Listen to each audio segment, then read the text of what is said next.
Today, we're diving into something really fascinating I came across, a Soviet academic analysis from way back in 1946. It takes a look at all of ancient Greek literature, from Homer to the great tragedies, but it looks at it through this very specific, very powerful lens. And it uses that lens to try and solve a really old puzzle. And that puzzle was actually framed perfectly by Karl Marx himself. He basically asks, how is it, seriously, how, that art from this ancient slave-owning society still feels like this untouchable masterpiece to us today? Why do we still get so much pleasure from it? That's the big question we're going to try and unpack. And you can see the conflict right here, laid out plain as day. On the one hand, you got these incredible, timeless ideals we still talk about: democracy, philosophy, amazing art. But then you look under the hood and you see the brutal reality, a society built on slavery, exploitation, and just raw oppression. So how do you square that circle? How could something so beautiful come from something so brutal? Well, our 1946 source says the way to solve this is with a very specific tool, a Marxist-Leninist analysis. Okay, so what does that actually mean? In simple terms, it means you stop looking at literature as just beautiful art for art's sake. Instead, you see it as a direct reflection, almost like a mirror, of a society's economic base, and, crucially, the class struggles that are happening within it. Okay, so let's dive in. The first piece of evidence in this whole investigation is the great epic poems. According to this Soviet analysis, the earliest Greek literature wasn't for everybody, not by a long shot.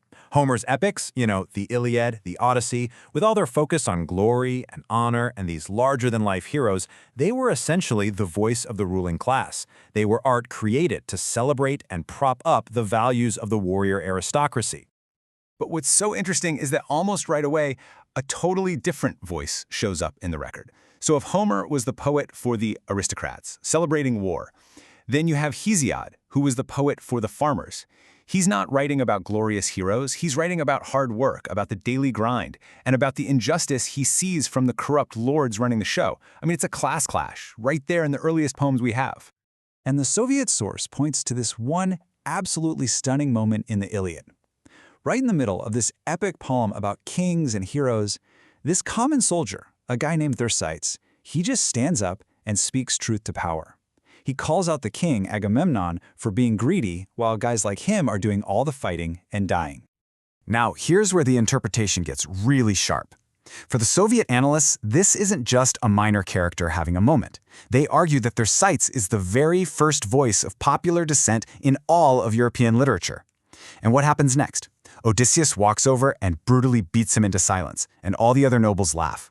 The analysis sees that not just as a story beat, but as a depiction of the aristocracy violently stamping out the voice of the people. But that old world of heroes, well, it was about to be completely shattered by a massive social and economic revolution. And out of that chaos, a totally new kind of literature was going to be born.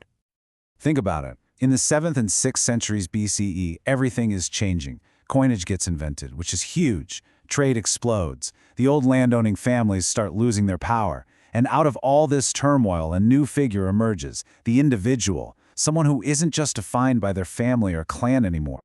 And this new, fragmented, individualistic world, well, it needed a new art form. The big collective we of the Homeric epics just didn't cut it anymore. It gets replaced by the subjective, personal I of lyric poetry. This was art designed to express intense, personal feelings, love, hate, political passion, you name it. And this comparison just illustrates that shift perfectly. In Homer's world, dying with your shield is the ultimate sign of honor. It's everything. But for a guy like Archilochus, a poet, but also a mercenary, the reality was, a little different. For him, staying alive was what mattered. And a shield, it was just a tool. I mean, just listen to what he writes here. I saved myself. What do I care about that shield? To hell with it. I'll get another one, no worse. Can you imagine how shocking that would have been to Homer's audience? It's the voice of this new, pragmatic individual completely spitting on the old heroic code. It's just incredible. All right, let's move on to the final piece of the puzzle. And this one takes place in the most public, the most political art form of them all, the Athenian theater. So, according to our Soviet source, Greek drama was the art form of the democratic city-state, the polis. You have to understand, the theater wasn't just a fun night out.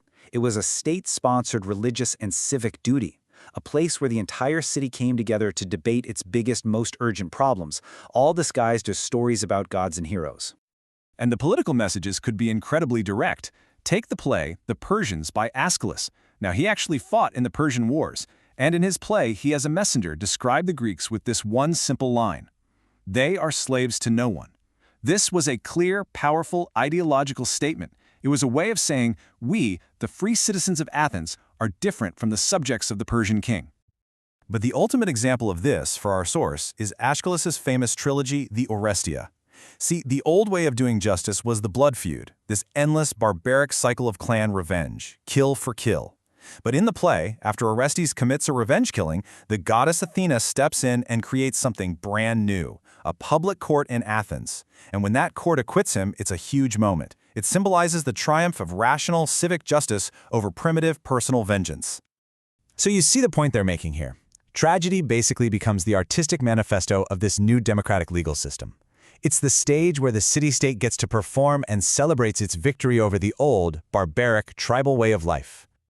Okay, let's go to our final section and see how all of this comes together to finally answer Marx's big question from the beginning. So we come back to that paradox. Why does this ancient art still have such a hold on us? The source finds the answer in Marx's own words.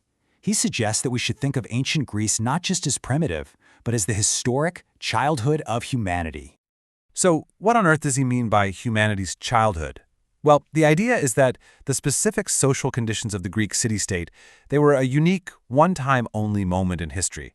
It was a moment that allowed for a kind of perfect, normal development of art that was totally intertwined with its society. It was a beautiful childhood, sure, but a childhood that can never, ever be repeated. So, to sum the whole argument up, each major literary form is a direct product of a specific stage in society's evolution. The epic poem is the voice of the dying aristocracy. The lyric poem is the cry of the new individual in a world of commerce. And drama is the public forum of the democratic city-state. And that is the final answer to our puzzle. From this point of view, the beautiful art isn't in conflict with its brutal, slave-owning society. It's the direct, inseparable product of it. The timeless charm we feel is forever locked into those very specific historical conditions we can never return to. Which, of course, leaves us with one final, pretty provocative question to chew on. If this theory is right, and ancient Greece really was the perfect, beautiful childhood of humanity, then what does that make our modern world?